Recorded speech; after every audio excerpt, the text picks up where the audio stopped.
Hi friends, ಎಲ್ರಿಗೂ ನಮಸ್ಕಾರ. ಜ್ಞಾನಗಂಗೋತ್ರಿ ಸಂಸ್ಥೆಯ ಇನ್ಕ್ವೆಸ್ಟ್ ಪ್ರಚಲಿತ ಘಟನೆಗಳ ಸರಣಿಗೆ ತಮ್ಮೆಲ್ಲರಿಗೂ ಮತ್ತೊಮ್ಮೆ ಸ್ವಾಗತ. ಇವತ್ತು ನಾವು ಸಂಚಿಕೆ ಸಂಖ್ಯೆ 1048 ಡಿಸ್ಕಸ್ ಮಾಡ್ತಾ ಇದ್ವಿ. ದಿನಾಂಕ 4 ಮತ್ತು 5ನೇ ಫೆಬ್ರವರಿ 2026. ಇವತ್ತಿನ ಅಪ್ಡೇಟ್ಸನ್ನು ತಿಳಿಯೋ ಮುನ್ನ ಕಳೆದ ಸಂಚಿಕೆ 2 ಪ್ರಶ್ನೆಗಳ ಸರಿ ಉತ್ತರಗಳು, ಪ್ರಶ್ನೆ ಸಂಖ್ಯೆ 1ಕ್ಕೆ ಆಪ್ಷನ್ ಡಿ ಮತ್ತು ಪ್ರಶ್ನೆ ಸಂಖ್ಯೆ 2ಕ್ಕೆ ಆಪ್ಷನ್ ಸಿ ಸರಿ ಉತ್ತರವಾಗಿರುತ್ತೆ. ಹಾಗಿದ್ರೆ ಇವತ್ತಿನ ಮೊದಲನೇ ಪ್ರಶ್ನೆಗೆ ಬರೋಣ. ವಿಶ್ವದ ಮೊದಲ ಖಾಸಗಿ ವಾಣಿಜ್ಯ ಬಾಹ್ಯಾಕಾಶ ನಿಲ್ದಾಣ ಎಂದು ವಿವರಿಸಲಾದ ಹೆವೆನ್ 1 ಅನ್ನು ಯಾವ ಕಂಪನಿಯು ಅಭಿವೃದ್ಧಿಪಡಿಸುತ್ತಿದೆ? Haven 1, described as the world's first private commercial space station, is being developed by which company? So ನಾನು ಮಾತಾಡ್ತಾ ಇರ್ತಕ್ಕಂಥದ್ದು ಒಂದು ಸ್ಪೇಸ್ ಸ್ಟೇಷನ್, ಬಾಹ್ಯಾಕಾಶ ನಿಲ್ದಾಣವನ್ನು ಸ್ಥಾಪನೆ ಮಾಡ್ತಾ ಇರ್ತಕ್ಕಂಥದ್ದು. ಸೊ ಈಗಾಗಲೇ ನಾಸಾ ಮತ್ತು ಅಸೋಸಿಯೇಟೆಡ್ ಸ್ಪೇಸ್ ಸೆಂಟರ್ಸ್ ಏನಿರುತ್ತೆ, ಇವರು ಕೂಡ ಒಂದು ಸ್ಪೇಸ್ ಸ್ಟೇಷನನ್ನು ಮಾಡಿರ್ತಾರೆ. ಸೊ ಇದು ಆಲ್ಮೋಸ್ಟ್ ಡಿಕಮಿಷನ್ ಆಗ್ತಕ್ಕಂಥ ಒಂದು ಸಮಯ ಬರ್ತಾ ಇದೆ. ಸೊ ಈ ನಿಟ್ಟಿನಲ್ಲಿ ಇವನ್ ಚೈನಾ ಕೂಡ ತನ್ನದೇ ಆಗಿರ್ತಕ್ಕಂಥ ಒಂದು ಸ್ಪೇಸ್ ಸ್ಟೇಷನನ್ನು ಡೆವಲಪ್ ಮಾಡಿರುತ್ತೆ. ನಮ್ಮ ಭಾರತ ರಾಷ್ಟ್ರ ಕೂಡ ಬೈ 2045 2045 ವೇಳೆಗೆ ಒಂದು ಅಂತರಿಕ್ಷ ನಿಲ್ದಾಣವನ್ನು ಸ್ಥಾಪನೆ ಮಾಡ್ತಕ್ಕಂಥ ಒಂದು ಪ್ರಯತ್ನಗಳನ್ನು ಮಾಡ್ತಾ ಇದೆ. ಸೊ ಇದೆಲ್ಲದರ ಜೊತೆಗೆ ಒಂದು ಖಾಸಗಿ ಕಂಪನಿ ಕೂಡ ತನ್ನದೇ ಆಗಿರ್ತಕ್ಕಂಥ ಒಂದು ಸ್ಪೇಸ್ ಸ್ಟೇಷನ್ ಅನ್ನು ಡೆವಲಪ್ ಮಾಡ್ತಕ್ಕಂಥ ಒಂದು ನಿರ್ಧಾರವನ್ನು ತೆಗೆದುಕೊಂಡಿದೆ. ಸೊ ಆ ಒಂದು ಕಂಪನಿ ಯಾವುದು? ಸೊ ನಾನು ಮಾತಾಡ್ತಾ ಇರ್ತಕ್ಕಂಥದ್ದು ಇದೊಂದು private company, not like any government backed space agency ಆಗಿರೋದಿಲ್ಲ. ಇದೊಂದು ಖಾಸಗಿ ಆಗಿರ್ತಕ್ಕಂಥ ಒಂದು ಸಂಸ್ಥೆ ಆಗಿರುತ್ತೆ. ಸೊ ಆ ಒಂದು ಸಂಸ್ಥೆಯನ್ನು ನಾವೇನಂತ ಕರಿತೀವಿ ಅಂದರೆ ವ್ಯಾಸ್ಟ್ ಅಂತ ಕರಿತೇವೆ. ಸೊ ಇವರು ಒಂದು ಖಾಸಗಿ ಬಾಹ್ಯಾಕಾಶ ನಿಲ್ದಾಣವನ್ನು ಈಗ ಡೆವಲಪ್ ಮಾಡ್ತಾ ಇರ್ತಕ್ಕಂಥ ಒಂದು ಕಂಪನಿ ಆಗಿರುತ್ತೆ. So world's first private space station to launch ಅಂದರೆ ಸೆಟ್ ಟು ಲಾಂಚ್ ಅಂದರೆ ಪ್ರಪಂಚದ ಮೊಟ್ಟ ಮೊದಲ ಖಾಸಗಿ ಬಾಹ್ಯಾಕಾಶ ನಿಲ್ದಾಣವನ್ನು ಈಗ ಉಡಾವಣೆ ಮಾಡಲಿಕ್ಕೆ ಎಲ್ಲ ಪ್ರಯತ್ನಗಳನ್ನು ಅಥವಾ ತಯಾರಿಗಳನ್ನು ಮಾಡ್ಕೊಳ್ಳಾಗ್ತಾ ಇದೆ. ಸೊ ಆ ಒಂದು ಸ್ಪೇಸ್ ಸ್ಟೇಷನ್ಗೆ ಕೊಟ್ಟಿರ್ತಕ್ಕಂಥ ನಾಮಕರಣ ಏನು ಅಂದರೆ ಹೆವೆನ್ 1 ಅಂತ ಇದಕ್ಕೆ ನಾಮಕರಣ ಮಾಡಲಾಗಿರುತ್ತೆ. ಸೊ ಇದು commercial space station developed by US aerospace company. So ಆ ಒಂದು ಕಂಪನಿ ನಾನು ವ್ಯಾಸ್ಟ್ ಅಂತ ಏನು ಹೇಳಿದ್ದೆ, ಸೊ ಇದು US ನ ಒಂದು ವಾಯುಯಾನ ಕಂಪನಿ ಆಗಿರುತ್ತೆ. ಸೊ ಇವರು ಒಂದು ವಾಣಿಜ್ಯ ಬಾಹ್ಯಾಕಾಶ ನಿಲ್ದಾಣವನ್ನು ಈಗ ಅಭಿವೃದ್ಧಿಪಡಿಸ್ತಕ್ಕಂಥ ಒಂದು ಪ್ರಯತ್ನಗಳನ್ನು ಮಾಡ್ತಾ ಇದ್ದಾರೆ. ಸೊ ಈ ಒಂದು ಬಾಹ್ಯಾಕಾಶ ನಿಲ್ದಾಣವನ್ನು ಲೋ ಅರ್ತ್ ಆರ್ಬಿಟ್ ಅಥವಾ ಭೂಮಿಯ ಕೆಳ ಕಕ್ಷೆಗೆ ವಿನ್ಯಾಸಗೊಳಿಸಿರ್ತಕ್ಕಂಥ ಒಂದು ಸ್ಪೇಸ್ ಸ್ಟೇಷನ್ ಆಗಿರುತ್ತೆ. ಸಾಮಾನ್ಯವಾಗಿ ಎಲ್ಲ ಸ್ಪೇಸ್ ಸ್ಟೇಷನ್ಗಳು ಲೋ ಅರ್ತ್ ಆರ್ಬಿಟಲ್ಲೇ ಅಥವಾ ಭೂಮಿಗೆ ತುಂಬ ಹತ್ತಿರವಾಗಿರ್ತಕ್ಕಂಥ ಕಕ್ಷೆಗಳಲ್ಲಿ ಸೊ ಇದನ್ನು ಇರಿಸ್ತಕ್ಕಂಥದ್ದನ್ನು ನಾವು ನೋಡ್ಬೋದಾಗಿರುತ್ತೆ. So will be privately owned and operated. ಇದು ಸಂಪೂರ್ಣವಾಗಿ ಖಾಸಗಿ ಒಡೆತನದಲ್ಲಿರುತ್ತೆ ಮತ್ತು ಅದನ್ನು ನಿರ್ವಹಣೆ ಮಾಡ್ತಕ್ಕಂಥದ್ದು ಕೂಡ ಖಾಸಗಿ ಕಂಪನಿಯ ವತಿಯಿಂದ ನಿರ್ವಹಣೆ ಮಾಡ್ತಕ್ಕಂಥ ಒಂದು ಸ್ಪೇಸ್ ಸ್ಟೇಷನ್ ಆಗಿರುತ್ತೆ. ಸೊ ಈ ಒಂದು ಸ್ಟೇಷನನ್ನು ಯಾವಾಗ ಲಾಂಚ್ ಮಾಡ್ತಾ ಇದ್ದಾರೆ?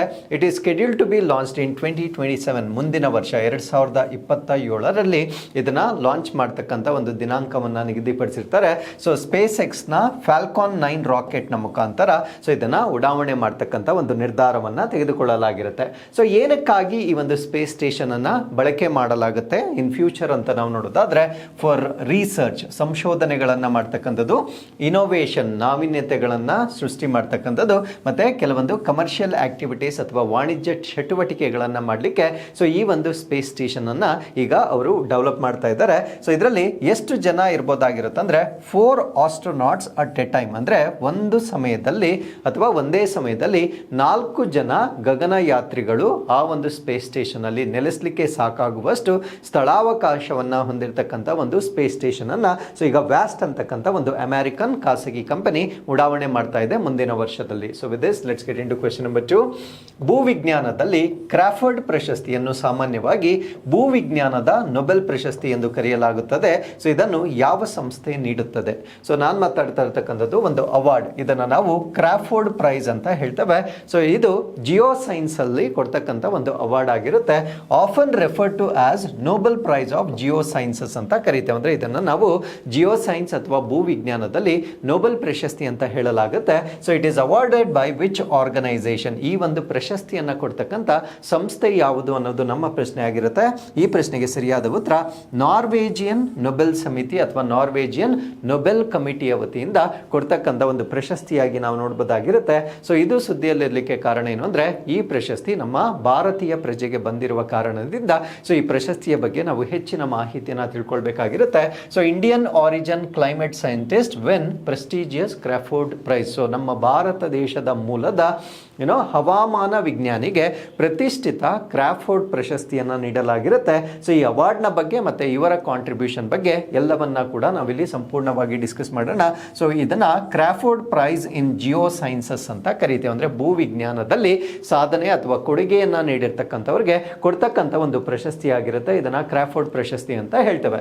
ಸೊ ಇದನ್ನ ನೊಬೆಲ್ ಆಫ್ ಜಿಯೋ ಸೈನ್ಸಸ್ ಅಂತ ಕರೀತಾರೆ. ಅಂದರೆ ಭೂವಿಜ್ಞಾನದ ನೊಬೆಲ್ ಅಂತ ಕರೀತೇವೆ. ಯಾಕಂದರೆ ನೊಬೆಲ್ ಅಲ್ಲಿ ಈ ಜಿಯೋ ಸೈನ್ಸ್ಗೆ ಪ್ರತ್ಯೇಕವಾಗಿರ್ತಕ್ಕಂಥ ಕ್ಯಾಟಗರಿ ಇರೋದಿಲ್ಲ, ಅಲ್ಲಿರ್ತಕ್ಕಂಥ ಕ್ಯಾಟಗರೀಸ್ ಬೇರೆ ಇರುತ್ತೆ. ಸೊ ಅದರಿಂದ ನೊಬೆಲ್ ಅಲ್ಲಿ ಏನು ಮಿಸ್ ಆಗಿರುತ್ತೆ, ಕೆಲವೊಂದು ಕ್ಯಾಟಗರೀಸ್ ಅನ್ನ ಸಪರೇಟ್ ಮಾಡಿಕೊಂಡು ಕೊಡ್ತಕ್ಕಂಥ ಒಂದು ಪ್ರಶಸ್ತಿ ಆಗಿರುತ್ತೆ. ಸೊ ಅದರಲ್ಲಿ ಜಿಯೋ ಸೈನ್ಸಸ್ ಅಂತಕ್ಕಂಥದ್ದು ಕೂಡ ಒಂದು ಪ್ರಶಸ್ತಿಯಾಗಿ ನಾವು ನೋಡ್ಬೋದಾಗಿರುತ್ತೆ. ಸೊ ಇದನ್ನ ನೀಡ್ತಕ್ಕಂಥವ್ರು ರಾಯಲ್ ಸ್ವೀಡಿಷ್ ಅಕಾಡೆಮಿ ಆಫ್ ಸೈನ್ಸಸ್ನ ವತಿಯಿಂದ ಸೊ ಈ ಒಂದು ಪ್ರಶಸ್ತಿಯನ್ನು ನೀಡಲಾಗುತ್ತೆ. ಸೊ ಈ ಪ್ರಶಸ್ತಿಯನ್ನು ಗೆದ್ದಿರ್ತಕ್ಕಂಥವರು ನಮ್ಮ ಭಾರತ ದೇಶದ ಮೂಲದವರು. ಸೊ ಇವರನ್ನು ನಾವು ವೀರಭದ್ರನ್ ರಾಮನಾಥನ್ ಅಂತ ಹೇಳ್ತೇವೆ. ಸೊ ಇವರು ಇಂಡಿಯನ್ ಆರಿಜಿನ್ ಕ್ಲೈಮೇಟ್ ಸೈಂಟಿಸ್ಟ್ ಆಗಿರ್ತಾರೆ. ಅಂದರೆ ಭಾರತೀಯ ಮೂಲದ, ಅಂದರೆ ಪ್ರಸ್ತುತವಾಗಿ ಇವರು ಇಂಡಿಯಾದಲ್ಲಿ ನೆಲೆಸಿಲ್ಲ, ಬಟ್ ಈಸ್ ಆಫ್ ತಮಿಳುನಾಡು ರಾಜ್ಯಕ್ಕೆ ಸಂಬಂಧಪಟ್ಟಿರ್ತಕ್ಕಂಥವರು ಭಾರತೀಯ ಮೂಲದ ಹವಾಮಾನ ವಿಜ್ಞಾನಿ ಇವರಾಗಿರ್ತಾರೆ. So based in United States, ಅಂದರೆ ಪ್ರಸ್ತುತವಾಗಿ ಅವರು ಅಮೆರಿಕದಲ್ಲಿ ನೆಲೆಸಿರ್ತಕ್ಕಂಥ ಒಬ್ಬ ಜಿಯೋ ಸೈಂಟಿಸ್ಟ್ ಆಗಿರ್ತಾರೆ. ಸೊ ಇವರು professor distinguish professor emeritus script institution of oceanography. ಅಂದರೆ ಪ್ರಸ್ತುತವಾಗಿ ಅವರು professor emeritus script institute of ಓಷಿಯನೋಗ್ರಫಿಯಲ್ಲಿ ಅವರು ಪ್ರೊಫೆಸರ್ ಆಗಿ ಕಾರ್ಯವನ್ನು ನಿರ್ವಹಿಸ್ತಾ ಇದ್ದಾರೆ. ಸೊ ಈ ಒಂದು ಕಾರ್ಯವನ್ನು ನಿರ್ವಹಿಸ್ತಾ ಇರ್ತಕ್ಕಂಥ ಭಾರತೀಯ ಮೂಲದ ಈ ವ್ಯಕ್ತಿಗೆ ಸೊ ಈಗ ಕ್ರಾಫೋರ್ಡ್ ಪ್ರಶಸ್ತಿಯನ್ನು ನೀಡಲಾಗಿರುತ್ತೆ. ಸೊ ಏನು ಇವರ ಬ್ಯಾಕ್ಗ್ರೌಂಡ್ ಅಂತ ನಾವು ನೋಡೋದಾದ್ರೆ, ಸೊ ಈ was born in Tamil Nadu. So ಇವರ ಜನನ ಆಗಿರ್ತಕ್ಕಂಥದ್ದು ತಮಿಳುನಾಡಿನಲ್ಲಿ. ಎಜುಕೇಷನ್ ಮತ್ತು ಅರ್ಲಿ ಕೆರಿಯರ್ ಕೂಡ ಭಾರತ ದೇಶದಲ್ಲೇ ಇವರು ನಿರ್ವಹಿಸಿರ್ತಾರೆ. So later he worked in NASA and US research institutions. ಅಂದರೆ ನಾಸಾದಲ್ಲೂ ವರ್ಕ್ ಮಾಡಿದ್ದಾರೆ, ಕೆಲವೊಂದು ಅಮೆರಿಕದ ಸಂಶೋಧನಾ ಸಂಸ್ಥೆಗಳಲ್ಲೂ ಕೂಡ ತದನಂತರ ಇವರು ವೃತ್ತಿಯನ್ನು ಕೈಗೊಂಡಿರ್ತಾರೆ. ಹಾಗಿದ್ರೆ ಸೊ ಇವ್ರು ಮಾಡಿರ್ತಕ್ಕಂಥ ಕಾಂಟ್ರಿಬ್ಯೂಷನ್ಸ್ ಏನು ಅಂತ ನಾವು ನೋಡೋದಾದ್ರೆ, Discovery of heat trapping role of CFC. ಅಂದರೆ ಈ ಕ್ಲೋರೋಫ್ಲೂರೋ ಕಾರ್ಬನ್ಸ್ ಏನಿರುತ್ತೆ, ಸೊ ಅದು ತಾಪಮಾನವನ್ನು ಹಿಡಿದಿಟ್ಟುಕೊಳ್ಳುತ್ತೆ ಅನ್ನೋದನ್ನ ಇವರು ಡಿಸ್ಕವರಿ ಮಾಡಿರ್ತಾರೆ. ಸೊ ಅದರಿಂದ ನಮಗೆ ಗೊತ್ತಾಗುತ್ತೆ ಈ ಒಂದು CFCಗಳಿಂದ ಗ್ಲೋಬಲ್ ವಾರ್ಮಿಂಗ್ ಆಗುತ್ತೆ ಅಂತಕ್ಕಂಥದ್ದು ನಮಗೆ ಗೊತ್ತಾಗುತ್ತೆ. ಸೊ ಈ ಒಂದು ಡಿಸ್ಕವರಿಯನ್ನು ಮಾಡಿರ್ತಕ್ಕಂಥ ಜಿಯೋ ಸೈಂಟಿಸ್ಟ್ ಇವರಾಗಿರ್ತಾರೆ. ಅದ್ರ ಜೊತೆಗೆ ಕೆಲವೊಂದು ಸೂಪರ್ ಪೊಲ್ಯೂಟೆಂಟ್ಸ್ಗಳ ಮೇಲೆ ಅವರು ರಿಸರ್ಚ್ ಅಥವಾ ಸಂಶೋಧನೆಯನ್ನು ಮಾಡಲಾಗಿರುತ್ತೆ. ಸೊ ಆ ಒಂದು ಸೂಪರ್ ಪೊಲ್ಯೂಟೆಂಟ್ಸ್ ಯಾವುದು ಅಂದರೆ ಮೀಥೇನ್, ಬ್ಲ್ಯಾಕ್ ಕಾರ್ಬನ್ ಮತ್ತು ಟ್ರೋಪೋಸ್ಪಿಯರಿಕ್ ಓಝೋನ್. ಅಂದರೆ ಟ್ರೋಪೋಸ್ಪಿಯರ್ನಲ್ಲಿರ್ತಕ್ಕಂಥ ಒಂದು ಓಝೋನ್ ಏನಿರುತ್ತೆ, ಸೊ ಇದು ಅತ್ಯಂತ ಹೆಚ್ಚಿನ ಮಾಲಿನ್ಯಕಾರಕವೆಂದು ಅದನ್ನು ಸಂಶೋಧನೆ ಕೂಡ ಮಾಡಲಾಗಿರುತ್ತೆ. ಸೊ ಇದೆಲ್ಲ ಇವರು ಕೊಟ್ಟಿರ್ತಕ್ಕಂಥ ಒಂದು ಕೊಡುಗೆಗಳಾಗಿ ನಾವು ನೋಡ್ಬೋದಾಗಿರುತ್ತೆ. ಹಾಗಿದ್ರೆ ಸೊ ಈ ಒಂದು ಕ್ರಾಫೋರ್ಡ್ ಪ್ರಶಸ್ತಿಯಲ್ಲಿ ಏನನ್ನ ಕೊಡಲಾಗುತ್ತೆ ಅಂದರೆ ಒಂದು ಗೋಲ್ಡ್ ಮೆಡಲ್ ಅಥವಾ ಚಿನ್ನದ ಪದಕವನ್ನು ನೀಡಲಾಗುತ್ತೆ. ಸೊ ಕ್ಯಾಶ್ ಅವಾರ್ಡ್ ಅಥವಾ ನಗದು ಪ್ರಶಸ್ತಿಯನ್ನು ನೀಡಲಾಗುತ್ತೆ. 8 ಮಿಲಿಯನ್ ಸ್ವೀಡಿಷ್ ಕ್ರೋನ್ಸ್ ಅಷ್ಟು ನಗದು ಪ್ರಶಸ್ತಿಯನ್ನು ನೀಡಲಾಗುತ್ತೆ. ಸೊ ಈ ಒಂದು ಪ್ರಶಸ್ತಿ ಪ್ರದಾನ ಸಮಾರಂಭವನ್ನು ಸ್ವೀಡನ್ನಲ್ಲಿ ಈ ಒಂದು ಸೆರೆಮನಿಯನ್ನು ಕಂಡಕ್ಟ್ ಮಾಡ್ತಕ್ಕಂಥದ್ದನ್ನು ನಾವಿಲ್ಲಿ ಗಮನಿಸಬಹುದಾಗಿರುತ್ತೆ. ಹಾಗಿದ್ರೆ ಏನಿದು ಕ್ರಾಫೋರ್ಡ್? ಈ ಕ್ರಾಫೋರ್ಡ್ ಅಂತಕ್ಕಂಥ ಪದ ಎಲ್ಲಿಂದ ಬಂತು? ಸೊ ಇದನ್ನೆಲ್ಲ ಸೊ ಬೇಸಿಕ್ ಮಾಹಿತಿಯಲ್ಲಿ ನಾವು ಡಿಸ್ಕಸ್ ಮಾಡೋಣ. ಇದೊಂದು ಇಂಟರ್ನ್ಯಾಷನಲ್ ಸೈಂಟಿಫಿಕ್ ಅವಾರ್ಡ್ ಆಗಿರುತ್ತೆ. ಅಂದರೆ ಅಂತಾರಾಷ್ಟ್ರೀಯ ಮಟ್ಟದ ಒಂದು ವೈಜ್ಞಾನಿಕ ಪ್ರಶಸ್ತಿ ಇದಾಗಿರುತ್ತೆ. ಸೊ ಇದು ನೊಬೆಲ್ ಪ್ರಶಸ್ತಿಗೆ ಕಾಂಪ್ಲಿಮೆಂಟ್ ಅಥವಾ ಪೂರಕವಾಗಿ ನೀಡ್ತಕ್ಕಂಥ ಒಂದು ಪ್ರಶಸ್ತಿ ಆಗಿರುತ್ತೆ. ಸೊ ಇದು given for disciplines not covered by Nobel. So ನೊಬೆಲ್ನಲ್ಲಿ ಕವರ್ ಆಗದೇ ಇರದೇ ಇರತಕ್ಕಂಥ ಪ್ರಶಸ್ತಿಗಳು ಅಥವಾ ಕ್ಯಾಟಗರೀಸ್ ಏನಿರ್ತವೆ, ಸೊ ಅದರಲ್ಲಿ ನೀಡಲಾಗುತ್ತೆ. ಹಾಗಿದ್ರೆ ನೊಬೆಲ್ನಲ್ಲಿರ್ತಕ್ಕಂಥ ಕ್ಯಾಟಗರೀಸ್ ಯಾವ್ದ್ಯಾವುದು ಅದನ್ನು ನೀವು ಕಮೆಂಟ್ಸಲ್ಲಿ ತಿಳಿಸ್ಬೋದಾಗಿರುತ್ತೆ. ಸೊ ಇದನ್ನು ಹೊರತುಪಡಿಸಿ ಬೇರೆ ವರ್ಗಗಳಲ್ಲೂ ಕೂಡ ನೊಬೆಲ್ ಪ್ರಶಸ್ತಿಯನ್ನು ನೀಡ್ತಕ್ಕಂಥದ್ದನ್ನು ನಾವು ಕ್ರಾಫೋರ್ಡ್ ಪ್ರಶಸ್ತಿ ಅಂತ ಕರಿತೇವೆ. ಸೊ ಯಾರಿದನ್ನ ಎಸ್ಟಾಬ್ಲಿಷ್ ಮಾಡಿದ್ದು ಅಂದರೆ ಅನ್ನಾ ಗ್ರೇಟಾ ಅಂಡ್ ಹೋಲ್ಗರ್ ಕ್ರಾಫೋರ್ಡ್. ಇವರು ಈ ಒಂದು ಪ್ರಶಸ್ತಿಯನ್ನು ಎಸ್ಟಾಬ್ಲಿಷ್ ಮಾಡ್ತಾರೆ ಅಥವಾ ಸ್ಥಾಪನೆ ಮಾಡ್ತಾರೆ. So named after industrialist Holger Crafoord. ಅಂದರೆ ಈ ಒಂದು ಪ್ರಶಸ್ತಿಯನ್ನು ಒಬ್ಬ ಕೈಗಾರಿಕೋದ್ಯಮಿ, ಅವರ ಹೆಸರು ಹೋಲ್ಗರ್ ಕ್ರಾಫೋರ್ಡ್ ಅಂತಕ್ಕಂಥದ್ದು ಅವರ ಹೆಸರಾಗಿರುತ್ತೆ. ಆ ಕೈಗಾರಿಕೋದ್ಯಮಿಯ ಹೆಸರಿನಲ್ಲಿ ಕೊಡ್ತಕ್ಕಂಥ ಒಂದು ಪ್ರಶಸ್ತಿಯಾಗಿ ನಾವು ಇದನ್ನು ನೋಡ್ಬೋದಾಗಿರುತ್ತೆ. ಹಾಗಿದ್ರೆ ಅವಾರ್ಡಿಂಗ್ ಬಾಡಿ ಅಥವಾ ಪ್ರಶಸ್ತಿ ನೀಡ್ತಕ್ಕಂಥ ಸಂಸ್ಥೆ ಯಾರು ಅಂತ ನಾವು ಆಲ್ರೆಡಿ ನೋಡಿದ್ದೇವೆ. ಸೊ ಯಾವ್ಯಾವ ಕ್ಷೇತ್ರಗಳಲ್ಲಿ ಕೊಡುಗೆಯನ್ನು ನೀಡಿರ್ತಕ್ಕಂಥವ್ರಿಗೆ ಈ ಅವಾರ್ಡನ್ನು ನೀಡಲಾಗುತ್ತೆ ಅಂದರೆ ಆಸ್ಟ್ರೋನಮಿ ಖಗೋಳಶಾಸ್ತ್ರ, ಮ್ಯಾಥಮೆಟಿಕ್ಸ್ ಅಥವಾ ಗಣಿತಶಾಸ್ತ್ರ, ಜಿಯೋ ಸೈನ್ಸಸ್. ಸೊ ನಾವಿವತ್ತು ಡಿಸ್ಕಸ್ ಮಾಡಿರ್ತಕ್ಕಂಥದ್ದಿದೆ ಭೂವಿಜ್ಞಾನ. ಅದಾದಮೇಲೆ ಬಯೋ ಸೈನ್ಸಸ್ ಅಂದರೆ ಜೀವ ವಿಜ್ಞಾನ. ಸೊ ಹೆಚ್ಚಾಗಿ ಪರಿಸರ ವಿಜ್ಞಾನಕ್ಕೆ ಹೆಚ್ಚಿನ ಒತ್ತನ್ನು ನೀಡಲಾಗುತ್ತೆ. ಪಾಲಿ ಆರ್ಥ್ರೈಟಿಸ್, ಅಥವಾ ರುಮ್ಯಾಟೈಡ್ ಆರ್ಥರೈಟಿಸ್ ಅಂದರೆ ಇದು ಮೂಳೆಗಳಿಗೆ ಸಂಬಂಧಪಟ್ಟಿರ್ತಕ್ಕಂಥ ಒಂದು ಕಾಯಿಲೆ ಆಗಿರುತ್ತೆ. ಸೊ ಆ ಒಂದು ಕಾಯಿಲೆಗೆ ಸಂಬಂಧಪಟ್ಟಂತೆ ಏನಾದರೂ ವಿಶೇಷ ಚಿಕಿತ್ಸಾ ಪದ್ಧತಿ ಅಥವಾ ಏನಾದರೂ ಕೊಡುಗೆಯನ್ನು ನೀಡಿದಾಗ ಕೂಡ ಸೊ ಈ ಒಂದು ಪ್ರಶಸ್ತಿಯನ್ನು ನೀಡಲಾಗುತ್ತೆ. ಸೊ ಇದರ ಫ್ರೀಕ್ವೆನ್ಸಿ ಎಷ್ಟು ಅಂದರೆ ಯಾವ ಒಂದು ಆವರ್ತನದಲ್ಲಿ ನೀಡಲಾಗುತ್ತೆ ಅಂದರೆ ಪ್ರತಿ ವರ್ಷ ನೀಡಲಾಗುತ್ತೆ, ಅಂದರೆ ಆನ್ಯುಯಲಿ ನೀಡ್ತಕ್ಕಂಥ ಪ್ರಶಸ್ತಿ ಆಗಿರುತ್ತೆ. ಬಟ್ ಡಿಸಿಪ್ಲಿನ್ಸ್ ಏನಿರುತ್ತೆ ಅದು ರೊಟೇಟ್ಸ್ ಎವ್ರಿ ಇಯರ್, ಅಂದರೆ ಎಲ್ಲ ಡಿಸಿಪ್ಲಿನ್ಗಳಲ್ಲೂ ಒಂದೇ ವರ್ಷ ಕೊಡೋದಿಲ್ಲ. ಸೊ ಒಂದೊಂದು ವರ್ಷ ಒಂದೊಂದು ಡಿಸಿಪ್ಲಿನ್ ಅಥವಾ ಒಂದೊಂದು ಕ್ಷೇತ್ರಕ್ಕೆ ಅದೊಂದು ಸೀಕ್ವೆನ್ಸ್ ಆಗಿ ಈ ಒಂದು ಪ್ರಶಸ್ತಿಯನ್ನು ನೀಡ್ತಕ್ಕಂಥದ್ದನ್ನು ನಾವು ನೋಡ್ಬೋದಾಗಿರುತ್ತೆ. ಪಾಲಿ ಆರ್ಥರೈಟಿಸ್ ಅವಾರ್ಡೆಡ್ ಲೆಸ್ ಫ್ರೀಕ್ವೆಂಟ್ಲಿ, ಅಂದರೆ ಈ ಒಂದು ಮೂಳೆಗೆ ಸಂಬಂಧಪಟ್ಟಿರ್ತಕ್ಕಂಥ ಈ ಒಂದು ಪಾಲಿ ಆರ್ಥರೈಟಿಸ್ ಏನಿರುತ್ತೆ ಸೊ ಇದಕ್ಕೆ ಪ್ರಶಸ್ತಿಯನ್ನು ತುಂಬ ವಿರಳವಾಗಿ ನೀಡ್ತಕ್ಕಂಥದ್ದನ್ನು ನಾವಿಲ್ಲಿ ಗಮನಿಸಬಹುದಾಗಿರುತ್ತೆ. So with this let's get into question number 3. ಯಾವ ರಾಜ್ಯ ಸರ್ಕಾರವು ಮಹಿಳಾ ಉದ್ಯಮಗಳಿಗೆ ಮೀಸಲಾಗಿರುವ ವಿಶೇಷ ಕೈಗಾರಿಕಾ ಉದ್ಯಾನವನವನ್ನು ಅಥವಾ ಉದ್ಯಾನ ಪಾರ್ಕ್ ಅನ್ನು ಸ್ಥಾಪಿಸುವುದಾಗಿ ಘೋಷಿಸಿದೆ? Which state government has announced the establishment of an exclusive industrial park dedicated to women entrepreneurs? So ಈ ಪ್ರಶ್ನೆಗೆ ಸರಿಯಾದ ಉತ್ತರ ಆಂಧ್ರ ಪ್ರದೇಶ ಮಹಿಳಾ ಉದ್ಯಮಿಗಳಿಗೆ ಸೀಮಿತವಾಗಿರ್ತಕ್ಕಂಥ ಒಂದು ಇಂಡಸ್ಟ್ರಿಯಲ್ ಪಾರ್ಕ್ ಅನ್ನ ಸ್ಥಾಪನೆ ಮಾಡ್ತಕ್ಕಂಥ ನಿರ್ಧಾರವನ್ನ ತೆಗೆದುಕೊಂಡಿರುತ್ತೆ. ಸೊ ಏನಿದರ ನಿರ್ಧಾರದ ಒಂದು ಸಿಗ್ನಿಫಿಕೆನ್ಸ್ ಅಥವಾ ಮಹತ್ವವೇನು ಅನ್ನೋದನ್ನ ಈ ಒಂದು ಆರ್ಟಿಕಲ್ ಅಲ್ಲಿ ನಾವು ಡಿಸ್ಕಸ್ ಮಾಡೋಣ. So Andhra Pradesh to establish exclusive women industrial park, so ಮಹಿಳೆಯರಿಗಾಗಿ ವಿಶೇಷವಾಗಿ ಕೈಗಾರಿಕಾ ಪಾರ್ಕ್ ಅನ್ನ ಸ್ಥಾಪನೆ ಮಾಡ್ತಕ್ಕಂಥ ನಿರ್ಧಾರವನ್ನ ಆಂಧ್ರ ಪ್ರದೇಶ ಸರ್ಕಾರ ಕೈಗೊಂಡಿರುತ್ತೆ. ಸೊ ಈ ಒಂದು ಇನಿಷಿಯೇಟಿವ್ ಏನಿರುತ್ತೆ ಇದು ಸ್ಟೇಟ್ ಗವರ್ಮೆಂಟ್ ಅಥವಾ ರಾಜ್ಯ ಸರ್ಕಾರದ ಒಂದು ಇನಿಷಿಯೇಟಿವ್ ಆಗಿರುತ್ತೆ. Dedicated industrial park exclusively for women, ಮಹಿಳೆಯರಿಗಾಗಿ ವಿಶೇಷವಾಗಿ ಒಂದು ಮೀಸಲಾದ ಕೈಗಾರಿಕಾ ಪಾರ್ಕ್ ಅನ್ನ ಈಗ ನಿರ್ಮಾಣವನ್ನ ಮಾಡ್ತಾ ಇದ್ದಾರೆ.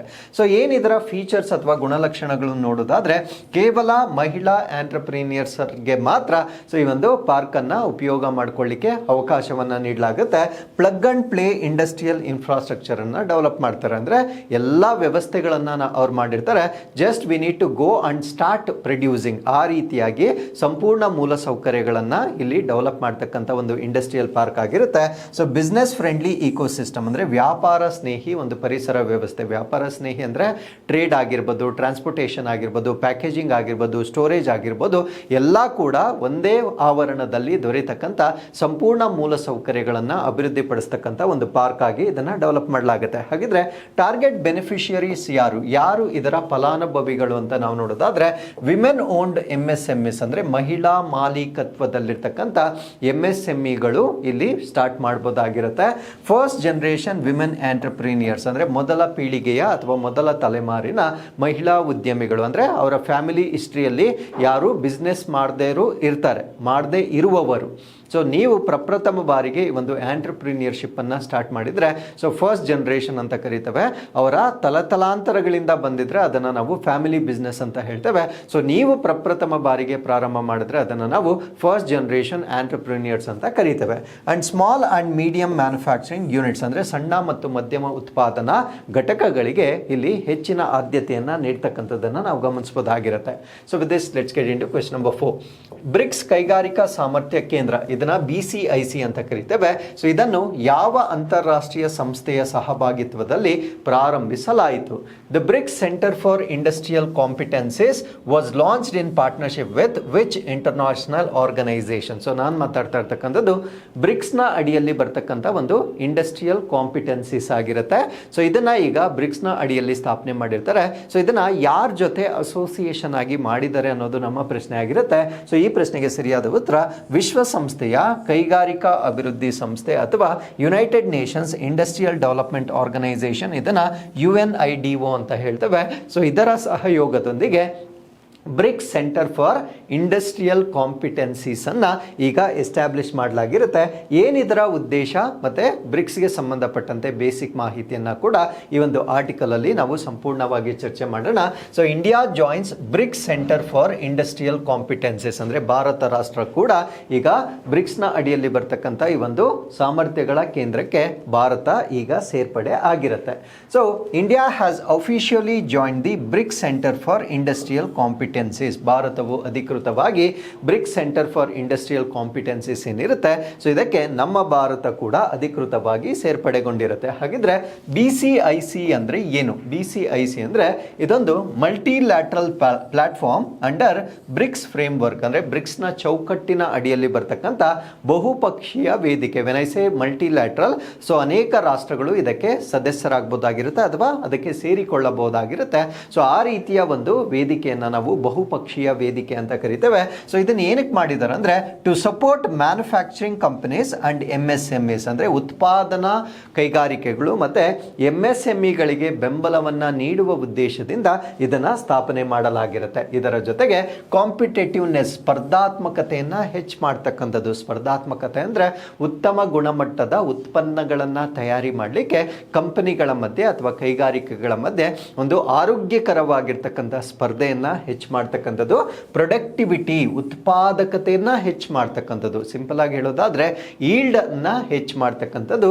ಅದರ ಜೊತೆಗೆ ಮಾಡರ್ನ್ ಇಂಡಸ್ಟ್ರಿಯಲ್ ಸ್ಕಿಲ್ಸ್, ಅಂದ್ರೆ ಆಧುನಿಕ ಕೈಗಾರಿಕಾ ಕೌಶಲ್ಯಗಳನ್ನ ಹೆಚ್ಚಿಸುವುದನ್ನ ನಾವು ಈ ಒಂದು ಚೌಕಟ್ಟಿನ ಅಡಿಯಲ್ಲಿ ನೋಡಬಹುದಾಗಿರುತ್ತೆ. ಹಾಗಿದ್ರೆ ಇನ್ಸ್ಟಿಟ್ಯೂಷನಲ್ ಸೆಟಪ್, ಇದಕ್ಕೆ ಬೆಂಬಲ ನೀಡ್ತಕ್ಕಂಥವ್ರು ಯಾರು ಅಂದ್ರೆ National Productivity Council designated as India's nodal centre. ಅಂದ್ರೆ ನಾವೇನ್ ಇದಕ್ಕೆ ಸೇರ್ಕೊಂಡಿದ್ದೇವೆ, ಸೊ ನಮ್ಮ ಭಾರತ ದೇಶದ ವತಿಯಿಂದ ನಮ್ಮನ್ನ ರೆಪ್ರೆಸೆಂಟ್ ಮಾಡ್ತಕ್ಕಂಥವ್ರು ಯಾರು ಅಂದ್ರೆ ರಾಷ್ಟ್ರೀಯ ಉತ್ಪಾದಕತೆ ಮಂಡಳಿ. ಇದು ನಮ್ಮ ಭಾರತ ದೇಶದ ನೋಡಲ್ ಏಜೆನ್ಸಿ ಆಗಿರುತ್ತೆ. ಎಲ್ಲಾ ಒಂದು ವೈಖರಿಗಳನ್ನ ಈ ಒಂದು ರಾಷ್ಟ್ರೀಯ ಉತ್ಪಾದಕತೆ ಮಂಡಳಿಯ ವತಿಯಿಂದ ನಿರ್ವಹಿಸ್ತಕ್ಕಂಥದ್ದನ್ನ ನೀವು ನೆನಪಿಟ್ಕೊಳ್ಬೇಕಾಗಿರುತ್ತೆ. ಹಾಗಿದ್ರೆ ಸೊ ಪಾರ್ಟ್ನರ್ಶಿಪ್ ಫ್ರೇಮ್ ವರ್ಕ್ ಏನು ಅಂದ್ರೆ it is launched in partnership with United Nations Industrial Development Organisation. So ಇದನ್ನೇ ನಾನು ಪ್ರಶ್ನೆಯಲ್ಲಿ ಕೇಳಿದ್ದು. ಸೊ ಇದನ್ನ ವಿಶ್ವಸಂಸ್ಥೆಯ ಕೈಗಾರಿಕಾ ಅಭಿವೃದ್ಧಿ ಸಂಸ್ಥೆ ಏನಿರುತ್ತೆ, ಸೊ ಇದರ ಸಹಭಾಗಿತ್ವದಲ್ಲಿ ಬ್ರಿಕ್ಸ್ ನ ಅಡಿಯಲ್ಲಿ ಸ್ಥಾಪನೆ ಮಾಡಿರ್ತಕ್ಕಂಥ ಒಂದು ಇಂಡಸ್ಟ್ರಿಯಲ್ ಕಾಂಪಿಟೆನ್ಸಿಸ್ ಇದಾಗಿರುತ್ತೆ. ಹಾಗಿದ್ರೆ ಬ್ರಿಕ್ಸ್ ನ ಬಗ್ಗೆ ನಾವು ತಿಳ್ಕೊಳ್ಳೋದಾದ್ರೆ ಈ ಬ್ರಿಕ್ಸ್ ಅಂತಕ್ಕಂಥ ಪದವನ್ನ 2001ರಲ್ಲಿ ಕಾಯಿನ್ ಮಾಡಲಾಗುತ್ತೆ. ಒಬ್ಬ ಎಕನಾಮಿಸ್ಟ್, ಇವರನ್ನ ನಾವು ಜಿಮ್ ಓನಿಲ್ ಅಂತ ಕರಿತೇವೆ. ಸೊ ಅವರು ಪ್ರಪ್ರಥಮ ಬಾರಿಗೆ ಬ್ರಿಕ್ ಅಂತಕ್ಕಂಥ ಒಂದು ಪದವನ್ನ 2001ರಲ್ಲಿ ಇವರು ಸ್ಥಾಪನೆ ಮಾಡ್ತಾರೆ. ಸೊ ಫಸ್ಟ್ ಸಮ್ಮಿಟ್ ಅಂದ್ರೆ ಬ್ರಿಕ್ಸ್ಗೆ ಸಂಬಂಧಪಟ್ಟಂತೆ ಮೊದಲ ಒಂದು ಶೃಂಗಸಭೆಯನ್ನ 2009ರಲ್ಲಿ ಯುಕೆಟೆರಿನ್ಬರ್ಗ್ ರಷ್ಯಾದಲ್ಲಿ ಕಂಡಕ್ಟ್ ಮಾಡ್ತಕ್ಕಂಥ ಒಂದು ಮೊದಲ ಶೃಂಗಸಭೆ ಆಗಿರುತ್ತೆ. ಸೊ ಈ ಒಂದು ಬ್ರಿಕ್ಗೆ ಸೌತ್ ಆಫ್ರಿಕಾ 2010ರಲ್ಲಿ ಸೇರ್ಕೊಳ್ಳುತ್ತೆ. ಯಾವಾಗ ಸೌತ್ ಆಫ್ರಿಕಾ ಸೇರ್ಕೊಳ್ಳುತ್ತೆ, ಬ್ರಿಕ್ ಇದ್ದಿದ್ದು ಬ್ರಿಕ್ಸ್ ಆಗುತ್ತೆ. ನೋಡಿ, ಬ್ರಿಕ್ ಫಾರ್ಮೇಶನ್ ಆಗಿರೋದು 2006 ಅಲ್ಲಿ. ಅವಾಗ ಸೌತ್ ಆಫ್ರಿಕಾ ಇರಲಿಲ್ಲ. ಸೊ ಯಾವಾಗ ಸೌತ್ ಆಫ್ರಿಕಾ ಸೇರ್ಕೊಳ್ಳುತ್ತೆ 2010 ಅಲ್ಲಿ, ಸೊ ಬ್ರಿಕ್ ಇರ್ತಕ್ಕಂಥದ್ದು ಬ್ರಿಕ್ಸ್ ಆಗಿ ಅದರ ಆಕ್ರೋನಿಮ್ ಅನ್ನ ಚೇಂಜ್ ಮಾಡಲಾಗುತ್ತೆ. ಸೊ ಇದನ್ನ ಎಕ್ಸ್ಪ್ಯಾಂಡ್ ಮಾಡಲಾಗುತ್ತೆ. ಅಂದ್ರೆ 2024ರಲ್ಲಿ ಹೊಸ ಸದಸ್ಯ ರಾಷ್ಟ್ರಗಳನ್ನ ಸೇರ್ಕೊಳ್ಳಿಕ್ಕೆ ಅವಕಾಶವನ್ನ ನೀಡಲಾಗುತ್ತೆ. ಸೊ ಈಗ ಸೇರ್ಕೊಂಡಿರ್ತಕ್ಕಂಥ ಹೊಸ ಸದಸ್ಯ ರಾಷ್ಟ್ರಗಳು ಈಜಿಪ್ಟ್, ಇಥಿಯೋಪಿಯಾ, ಇರಾನ್, UAE ಸೇರ್ಕೊಂಡಿರುತ್ತೆ. ಅಂಡ್ 2025ರಲ್ಲಿ ಇಂಡೋನೇಷ್ಯಾ ಕೂಡ ಈ ಒಂದು ಅಸೋಸಿಯೇಷನ್ಗೆ ಜಾಯ್ನ್ ಆಗಿರುತ್ತೆ. ಸೊ ನಿಮಗೆ ಈ ಫೌಂಡಿಂಗ್ ಮೆಂಬರ್ಸ್ನ ಜೊತೆಗೆ ರೀಸೆಂಟ್ ಆಗಿ ಜಾಯ್ನ್ ಆಗಿರ್ತಕ್ಕಂಥ ಎಲ್ಲ ರಾಷ್ಟ್ರಗಳು ಗೊತ್ತಿರಬೇಕಾಗಿರುತ್ತೆ. ಯಾಕಂದ್ರೆ ಬ್ರಿಕ್ಸ್ಗೆ ಸಂಬಂಧಪಟ್ಟಂತೆ ಸರ್ವೇ ಸಾಮಾನ್ಯವಾಗಿ ಪ್ರಶ್ನೆಗಳು ಬರ್ತಕ್ಕಂಥದ್ದು. ಅದ್ರ ಜೊತೆಗೆ 2026ರಲ್ಲಿ ಬ್ರಿಕ್ಸ್ನ ಚೇರ್ ಅಥವಾ ಅಧ್ಯಕ್ಷ ಸ್ಥಾನವನ್ನ ನಮ್ಮ ಭಾರತ ಸರ್ಕಾರ ಹೊಂದಿರುವ ಕಾರಣದಿಂದ ಇದರ ಮೇಲೆ ಹೆಚ್ಚಿನ ಪ್ರಶ್ನೆಗಳನ್ನ ನಾವು ಎಕ್ಸ್ಪೆಕ್ಟ್ ಮಾಡಬಹುದಾಗಿರುತ್ತೆ. ಹಾಗಿದ್ರೆ ಬ್ರಿಕ್ಸ್ ಅನ್ನ ಸ್ಥಾಪನೆ ಮಾಡ್ತಕ್ಕಂಥ ಆಬ್ಜೆಕ್ಟಿವ್ಸ್ ಏನು ಅಥವಾ ಉದ್ದೇಶಗಳೇನು ಅಂತ ನಾವು ನೋಡೋದಾದ್ರೆ reform global finance and governance institutions, ಅಂದ್ರೆ ಜಾಗತಿಕ ಹಣಕಾಸು ಮತ್ತೆ ಆಡಳಿತ ಸಂಸ್ಥೆಗಳನ್ನ ಸುಧಾರಿಸತಕ್ಕಂಥದ್ದು. ಯಾಕಂದ್ರೆ ಬ್ರಿಕ್ಸ್ ನ ಅಡಿಯಲ್ಲಿ ಒಂದು ನ್ಯೂ ಡೆವಲಪ್ಮೆಂಟ್ ಬ್ಯಾಂಕ್ ಅಂತ ಸ್ಥಾಪನೆ ಮಾಡಿದ್ದಾರೆ. ಸೊ ಈ ಗ್ಲೋಬಲ್ ನಾರ್ತ್ ಏನಿರುತ್ತೆ ಅಥವಾ ವರ್ಲ್ಡ್ ಬ್ಯಾಂಕ್ ಆಗಿರ್ಬೋದು ಅಥವಾ ಇಂಟರ್ನ್ಯಾಷನಲ್ ಮಾನಿಟರಿ ಫಂಡ್ ಆಗಿರ್ಬೋದು, ಸೊ ಅವುಗಳ ಮೇಲೆ ಇರತಕ್ಕಂಥ ಅವಲಂಬನೆಯನ್ನ ಕಡಿಮೆ ಮಾಡಿ ನಮ್ಮದೇ ಆಗಿರ್ತಕ್ಕಂಥ ಒಂದು ಬ್ಯಾಂಕಿಂಗ್ ವ್ಯವಸ್ಥೆಯನ್ನು ಸ್ಥಾಪನೆ ಮಾಡುವ ಉದ್ದೇಶದಿಂದ ಬ್ರಿಕ್ಸ್ ನ ಅಡಿಯಲ್ಲಿ ನ್ಯೂ ಡೆವಲಪ್ಮೆಂಟ್ ಬ್ಯಾಂಕ್ ಅನ್ನ ಸ್ಥಾಪನೆ ಮಾಡಲಾಗುತ್ತೆ. So promote multipolar world order, ಬಹುಧ್ರುವೀಯ ವಿಶ್ವ ವ್ಯವಸ್ಥೆಯನ್ನ ಉತ್ತೇಜನ ಮಾಡಲಿಕ್ಕೆ. ಬಹುಧ್ರುವೀಯ ಅಂದ್ರೆ ಯಾವತ್ತೂ ಅಷ್ಟೇ ಪವರ್ ಅಂತಕ್ಕಂಥದ್ದು ಒಬ್ಬರ ಬಳಿ ಕಾನ್ಸಂಟ್ರೇಟ್ ಆಗಿರಬಾರ್ದು, ಅದನ್ನ ಬಿಡುಗಡೆ ಮಾಡಬೇಕು. ಅಂದ್ರೆ ಎಲ್ಲ ರಾಷ್ಟ್ರಗಳು ತಮ್ಮದೇ ಆಗಿರ್ತಕ್ಕಂಥ ಒಂದು ಸ್ವಾಯತ್ತತೆಯನ್ನ ಹೊಂದಿರಬೇಕಾಗಿರುತ್ತೆ. ಸೊ ಇದನ್ನ ಎನ್ಶೋರ್ ಮಾಡಲಿಕ್ಕೆ ಸ್ಥಾಪನೆ ಮಾಡಿರ್ತಕ್ಕಂಥ ಒಂದು ವ್ಯವಸ್ಥೆಯನ್ನ ನಾವು ಬ್ರಿಕ್ಸ್ ಅಂತ ಕರೀತಕ್ಕಂಥದ್ದು. ಸೊ ಅದ್ರ ಜೊತೆಗೆ enhance trade in local currencies, reduce dollar dependency ಅಂದರೆ ಸ್ಥಳೀಯ ಕರೆನ್ಸಿಗಳಲ್ಲಿ ವ್ಯಾಪಾರ ಮಾಡುವುದನ್ನು ಉತ್ತೇಜನ ಮಾಡ್ತಕ್ಕಂಥದ್ದು. ಆ್ಯಂಡ್ ಡಾಲರ್ನಲ್ಲಿ ಮಾಡ್ತಕ್ಕಂಥ ವ್ಯಾಪಾರ ಏನಿರುತ್ತೆ ಸೊ ಅದನ್ನು ಕ್ರಮೇಣವಾಗಿ ಕಡಿಮೆ ಮಾಡ್ತಕ್ಕಂಥ ಉದ್ದೇಶದಿಂದ ಈ ಬ್ರಿಕ್ಸ್ ಅನ್ನು ಎಸ್ಟಾಬ್ಲಿಷ್ ಮಾಡಿರ್ತಕ್ಕಂಥದ್ದು. ಅದರ ಜೊತೆಗೆ cooperation in energy, infrastructure and digital economy, ಇಂಧನ, ಮೂಲಸೌಕರ್ಯ ಮತ್ತು ಡಿಜಿಟಲ್ ಆರ್ಥಿಕತೆಯಲ್ಲಿ ಈ ರಾಷ್ಟ್ರಗಳ ನಡುವೆ ಒಂದು ಸಹಕಾರವನ್ನು ಹೆಚ್ಚು ಮಾಡ್ತಕ್ಕಂಥದ್ದು. Voice of global south in climate development and security, ಹವಾಮಾನ ಅಭಿವೃದ್ಧಿ ಮತ್ತು ಭದ್ರತೆಯಲ್ಲಿ ಜಾಗತಿಕ ದಕ್ಷಿಣದ ಧ್ವನಿಯನ್ನು ಹೆಚ್ಚು ಮಾಡ್ತಕ್ಕಂಥದ್ದು. ಜಾಗತಿಕ ದಕ್ಷಿಣ ಅಂದರೆ ಏನೋ ಅಂಡರ್ ಡೆವಲಪ್ಡ್ ಮತ್ತು ಡೆವಲಪಿಂಗ್ ಕಂಟ್ರೀಸ್ಗಳ ಒಂದು ಗುಂಪನ್ನು ನಾವು ಗ್ಲೋಬಲ್ ಸೌತ್ ಅಂತ ಹೇಳ್ತೇವೆ. ತುಂಬ ಅಭಿವೃದ್ಧಿ ಹೊಂದಿರತಕ್ಕಂಥ ರಾಷ್ಟ್ರಗಳನ್ನು ನಾವು ಗ್ಲೋಬಲ್ ನಾರ್ತ್ ಅಂತ ಹೇಳ್ತೇವೆ. ಸೊ ನಮ್ಮ ಒಂದು ಧ್ವನಿ ಅದನ್ನು ಹೆಚ್ಚು ಪ್ರಾಶಸ್ತ್ಯವನ್ನು ನೀಡುವ ಕಾರಣದಿಂದ ಸೊ ಈ ಒಂದು ಬ್ರಿಕ್ಸ್ ಅಂತಕ್ಕಂಥದ್ದನ್ನು ಸ್ಥಾಪನೆ ಮಾಡಿರ್ತಕ್ಕಂಥದ್ದು ನಮಗೆ ಗೊತ್ತಿರಬೇಕಾಗಿರುತ್ತೆ. ಸೊ ಬ್ರಿಕ್ಸ್ನ ಅಡಿಯಲ್ಲಿ ಇರ್ತಕ್ಕಂಥ ಸಂಸ್ಥೆಗಳು ಯಾವ್ದ್ಯಾವುದು, ಇದರಲ್ಲಿ very important is new development bank ಅಂತ ಹೇಳ್ತೇವೆ. ಇದನ್ನೇ ನಾನು ಹೇಳ್ತಕ್ಕಂಥದ್ದು. ಸೊ ಬ್ರಿಕ್ಸ್ನ ಅಡಿಯಲ್ಲಿ ನಾವು ನ್ಯೂ ಡೆವಲಪ್ಮೆಂಟ್ ಬ್ಯಾಂಕ್ ಅನ್ನು ಸ್ಥಾಪನೆ ಮಾಡಿದ್ದೇವೆ. ಸೊ ಇದರ ಒಂದು ಪರ್ಪಸ್ ಏನು ಅಂದರೆ infrastructure and renewable energy financing, ಅಂದರೆ ಮೂಲ ಸೌಕರ್ಯಗಳಾಗಿರ್ಬೋದು, ನವೀಕರಿಸಬಹುದಾದ ಇಂಧನವನ್ನು ಉತ್ಪಾದನೆ ಮಾಡಲಿಕ್ಕೆ ಬೇಕಾಗಿರ್ತಕ್ಕಂಥ ಮೂಲ ಸೌಕರ್ಯಗಳನ್ನು ಡೆವಲಪ್ ಮಾಡಲಿಕ್ಕೆ ನ್ಯೂ ಡೆವಲಪ್ಮೆಂಟ್ ಬ್ಯಾಂಕ್ನ ವತಿಯಿಂದ ನಾವು ಫಿನಾನ್ಸ್ ಅನ್ನು ಪಡ್ಕೊಳ್ಬೋದಾಗಿರುತ್ತೆ. ಸೊ ಇನ್ನೊಂದನ್ನು ನಾವು ಕಂಟಿಂಜೆಂಟ್ ರಿಸರ್ವ್ ಅರೇಂಜ್ಮೆಂಟ್ ಅಂತ ಕರಿತೇವೆ. ಸೊ ಕಂಟಿಂಜೆಂಟ್ ಅಂದರೆ ಅನಿಶ್ಚಿತ ಮೀಸಲು ವ್ಯವಸ್ಥೆ. ಅಂದರೆ ಯಾವುದಾದ್ರೂ ರಾಷ್ಟ್ರದಲ್ಲಿ ಲಿಕ್ವಿಡಿಟಿ ಕ್ರಂಚ್ ಬಂದಾಗ, ಅಂದರೆ ಹಣಕಾಸಿನ ಕೊರತೆ ಬಂದಾಗ ಸೊ ಈ ಒಂದು ಕಂಟಿಂಜೆಂಟಿ ರಿಸರ್ವ್ ಫಂಡ್ನಿಂದ ಸಹಾಯವನ್ನು ನಾವು ಪಡೆಯಬಹುದಾಗಿರುತ್ತೆ. ಸೊ ಇದು ಕೂಡ ಬ್ರಿಕ್ಸ್ನ ಅಡಿಯಲ್ಲಿ ಸ್ಥಾಪನೆ ಆಗಿರ್ತಕ್ಕಂಥ ಸಂಸ್ಥೆ. ಅದ್ರ ಜೊತೆಗೆ ಬ್ರಿಕ್ಸ್ ಬಿಸ್ನೆಸ್ ಕೌನ್ಸಿಲ್ ಅಂತ ಕರಿತೇವೆ. ಇದನ್ನು ಬ್ರಿಕ್ಸ್ ವ್ಯಾಪಾರ ಮಂಡಳಿ ಅಂತ ಕರಿತೇವೆ. ಪ್ರೈವೇಟ್ ಸೆಕ್ಟರ್ ಕೊಲ್ಯಾಬರೇಷನ್ ಅಂದರೆ ವ್ಯಾಪಾರದಲ್ಲಿ ಖಾಸಗಿ ವಲಯಗಳ ಸಹಯೋಗವನ್ನು ಹೆಚ್ಚು ಮಾಡುವ ಉದ್ದೇಶದಿಂದ ಬ್ರಿಕ್ಸ್ ವ್ಯಾಪಾರ ಮಂಡಳಿಯನ್ನು ಕೂಡ ಬ್ರಿಕ್ಸ್ನ ಅಡಿಯಲ್ಲಿ ಸ್ಥಾಪನೆ ಮಾಡಲಾಗಿರುತ್ತೆ. ಇನ್ನೊಂದನ್ನು ಬ್ರಿಕ್ಸ್ ಥಿಂಕ್ ಟ್ಯಾಂಕ್ ಕೌನ್ಸಿಲ್ ಅಂತ ಕರಿತೇವೆ. ಬ್ರಿಕ್ಸ್ ಚಿಂತಕರ ಚಾವಡಿ ಅಂತ ಕರಿತೇವೆ. ಸೊ ಹೊಸ ಪಾಲಿಸಿಗಳನ್ನು ಇಂಟ್ರಡ್ಯೂಸ್ ಮಾಡುವಲ್ಲಿ ಈ ಒಂದು ಥಿಂಕ್ ಟ್ಯಾಂಕನ್ನು ಕೂಡ ಬ್ರಿಕ್ಸ್ನ ಅಡಿಯಲ್ಲಿ ಸ್ಥಾಪನೆ ಆಗಿರ್ತಕ್ಕಂಥ ಸಂಸ್ಥೆಗಳಾಗಿ ನಾವು ನೋಡ್ಬೋದಾಗಿರುತ್ತೆ. So with this let's get into question number 5. What is DEMU? DEMU ರೈಲು ಎಂದರೇನು? DEMU train stands for, so ಇದಕ್ಕೆ ಸರಿಯಾದ ಉತ್ತರ ಡೀಸೆಲ್ ಎಲೆಕ್ಟ್ರಿಕ್ ಮಲ್ಟಿಪಲ್ ಯೂನಿಟ್ ಅಂತ ಹೇಳ್ತೇವೆ. ಹಾಗಿದ್ರೆ ಡೆಮು ಟ್ರೈನ್ ಅಂತಕ್ಕಂಥದ್ದು ಈಗ ಸುದ್ದಿಯಲ್ಲಿ ಯಾಕಿದೆ ಅದನ್ನು ನಾವಿಲ್ಲಿ ಡಿಸ್ಕಸ್ ಮಾಡೋಣ. First ever LNG diesel dual fuel DEMU train. So ನಮ್ಮ ಭಾರತ ದೇಶದಲ್ಲಿ ಮೊದಲ ಬಾರಿಗೆ ಡೀಸೆಲ್ನ ಜೊತೆಗೆ ಲಿಕ್ವಿಡ್ ನ್ಯಾಚುರಲ್ ಗ್ಯಾಸ್, ದ್ರವೀಕೃತ ನೈಸರ್ಗಿಕ ಅನಿಲದ ಇಂಜನನ್ನು ಈಗ ಡೆವಲಪ್ ಮಾಡಿರ್ತಾರೆ. ಸೊ ಇದರಿಂದ ಡೀಸೆಲ್ ಮೇಲೆ ಇರ್ತಕ್ಕಂಥ ಅವಲಂಬನೆ ಕೂಡ ಕಡಿಮೆ ಆಗುತ್ತೆ ಆ್ಯಂಡ್ ಸ್ವಲ್ಪ ಮಟ್ಟಿಗೆ ಮಾಲಿನ್ಯ ಕೂಡ ಕಡಿಮೆ ಆಗ್ತಕ್ಕಂಥ ಒಂದು ಉಪಯೋಗವನ್ನು ನಾವು ಇದರಿಂದ ಪಡೆಯಬಹುದಾಗಿರುತ್ತೆ. ಸೊ ಇದರ ಬಗ್ಗೆ ನಾವಿಲ್ಲಿ ಸಂಪೂರ್ಣ ಮಾಹಿತಿಯನ್ನು ತಿಳಿಯೋದಾದರೆ, Indian railways launches first LNG diesel dual fuel DEMU train. So ನಮ್ಮ ಭಾರತೀಯ ರೈಲ್ವೆ ಪ್ರಪ್ರಥಮ ಬಾರಿಗೆ LNG ಲಿಕ್ವಿಫೈಡ್ ನ್ಯಾಚುರಲ್ ಗ್ಯಾಸ್ ಮತ್ತೆ ಡೀಸೆಲ್ ಎರಡನ್ನೂ ಹೊಂದಿರತಕ್ಕಂಥ ಡ್ಯೂಯಲ್ ಫ್ಯೂಯಲ್ ಡೆಮು ರೈಲನ್ನು ಪ್ರಪ್ರಥಮ ಬಾರಿಗೆ ಈಗ ಪ್ರಾರಂಭ ಮಾಡಿರುತ್ತೆ. ಸೊ ಇದು ಮೈಲ್ ಸ್ಟೋನ್ ಇವೆಂಟ್, ಅಂದರೆ ಒಂದು ಮೈಲಿಗಲ್ಲಾಗಿರುತ್ತೆ. ಬಿಕಾಸ್ ಈ ರೀತಿಯ ಒಂದು ಇಂಜನ್ ನಾವು ಇದುವರೆಗೂ ಐತಿಹಾಸಿಕವಾಗಿ ಬಳಕೆ ಮಾಡಿದ್ದಿಲ್ಲ. ಸೊ ಅದರಿಂದ ಇದು ಮೈಲುಗಲ್ಲಿನ ಒಂದು ಘಟನೆ ಆಗಿರುತ್ತೆ. ಸೊ ಇಲ್ಲಿ ಡೀಸೆಲ್ ಎಲೆಕ್ಟ್ರಿಕ್ ಮಲ್ಟಿಪಲ್ ಯೂನಿಟ್ ಟ್ರೈನನ್ನು ಕಮಿಷನ್ ಮಾಡಿರ್ತಾರೆ. ಅಂದರೆ ಈ ಒಂದು LNG ಮತ್ತು ಡೀಸೆಲ್ ಎರಡೂ ಡ್ಯೂಯಲ್ ಫ್ಯೂಯಲನ್ನು ಹೊಂದಿರತಕ್ಕಂಥ ಡೆಮೋ ರೈಲನ್ನು ಈಗ ನಿಯೋಜನೆ ಮಾಡಿರ್ತಕ್ಕಂಥದ್ದು ಮೊದಲ ಪ್ರಪ್ರಥಮ ಘಟನೆ ಆಗಿರುತ್ತೆ. ಸೊ ಇದರಲ್ಲಿರ್ತಕ್ಕಂಥ ಒಂದು ಹೊಸದೇನು, ವಾಟ್ ಈಸ್ ನ್ಯೂ ಅಂತ ನಾವು ನೋಡೋದಾದರೆ, uses liquefied natural gas together with diesel. So ಡೀಸೆಲ್ನ ಜೊತೆಗೆ ಈ ದ್ರವೀಕೃತವಾಗಿರ್ತಕ್ಕಂಥ ನೈಸರ್ಗಿಕ ಅನಿಲವನ್ನು ಕೂಡ ಇಲ್ಲಿ ಬಳಕೆ ಮಾಡಲಾಗುತ್ತೆ. So LNG replaces about 40% of diesel. ಅಂದರೆ ನಾವೆಷ್ಟು ಡೀಸೆಲನ್ನು ಈಗ ಬಳಕೆ ಮಾಡ್ತಾ ಇದ್ದೇವೆ, ಸೊ ಇನ್ಮೇಲೆ 60% ಡೀಸೆಲ್ ಇರುತ್ತೆ, ಇನ್ನೊಂದು 40% LNGಯನ್ನು ನಾವು ಬಳಕೆ ಮಾಡ್ತೇವೆ. ಸೊ ಇದರಿಂದ ನಮಗೆ ಇಂಪೋರ್ಟ್ ಕಾಸ್ಟ್ ಕೂಡ ಸೇವ್ ಆಗುತ್ತೆ. ಅದ್ರ ಜೊತೆಗೆ ನಮ್ಮ ಪರಿಸರಕ್ಕಾಗ್ತಕ್ಕಂಥ ಮಾಲಿನ್ಯವನ್ನು ಕೂಡ ನಾವು 40% ಕಡಿಮೆ ಮಾಡ್ಬೋದಾಗಿರುತ್ತೆ.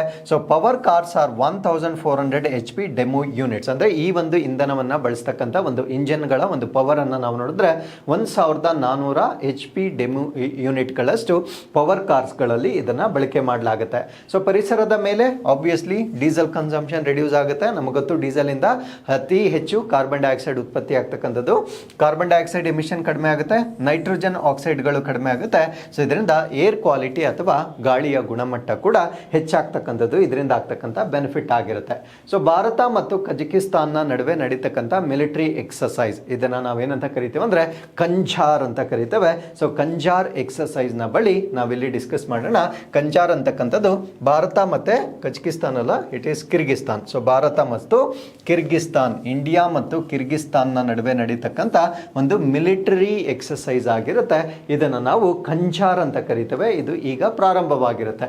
ಸೊ ಇದು ಆನ್ಯುಯಲ್, ವಾರ್ಷಿಕವಾಗಿ ನಡೀತಕ್ಕಂಥದ್ದು. ಬೈಲ್ಯಾಟ್ರಲ್ ಅಂದರೆ ಕೇವಲ 2 ರಾಷ್ಟ್ರಗಳು ಮಾತ್ರ ಇದರಲ್ಲಿ ಪಾರ್ಟಿಸಿಪೇಟ್ ಮಾಡುತ್ತೆ.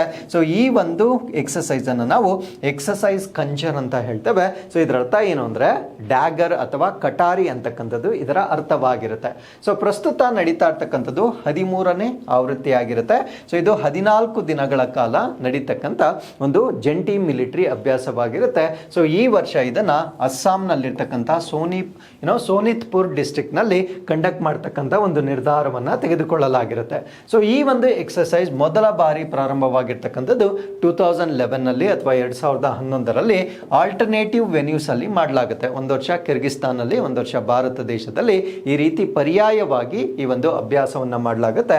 ಪ್ರೀವಿಯಸ್ ಎಡಿಷನ್ ಅನ್ನ 2025ರಲ್ಲಿ ಕಿರ್ಗಿಸ್ತಾನ್ನಲ್ಲಿ ಮಾಡಲಾಗಿರುತ್ತೆ. ಅದರಿಂದ 26ರಲ್ಲಿ ನಮ್ಮ ಭಾರತ ದೇಶದ ಅಸ್ಸಾಂನಲ್ಲಿ ಇದನ್ನು ಕಂಡಕ್ಟ್ ಮಾಡ್ತಾ ಇದ್ದಾರೆ. So with this we come to inquest challenge number 1047 I guess. So 47. So this is question number 1. So video pass ಮಾಡಿ ಇದನ್ನು ನೋಡಿ ಉತ್ತರವನ್ನು ಕೊಡ್ಬೋದಾಗಿರುತ್ತೆ. And this is question number 2. So ಇಲ್ಲಿಗೆ ಇವತ್ತಿನ ಎಲ್ಲ ಅಪ್ಡೇಟ್ಸ್ಗಳು ಕಂಪ್ಲೀಟ್ ಆಗಿರುತ್ತೆ. ಸೊ ಮತ್ತೊಮ್ಮೆ ಮುಂದಿನ ಅಪ್ಡೇಟ್ಸ್ನೊಂದಿಗೆ ನಾನು ನಿಮ್ಮನ್ನು ಭೇಟಿ ಆಗ್ತೇನೆ. ಸೊ ಅಲ್ಲಿವರೆಗೂ keep reading, take care of yourselves, and thank you very much for watching this.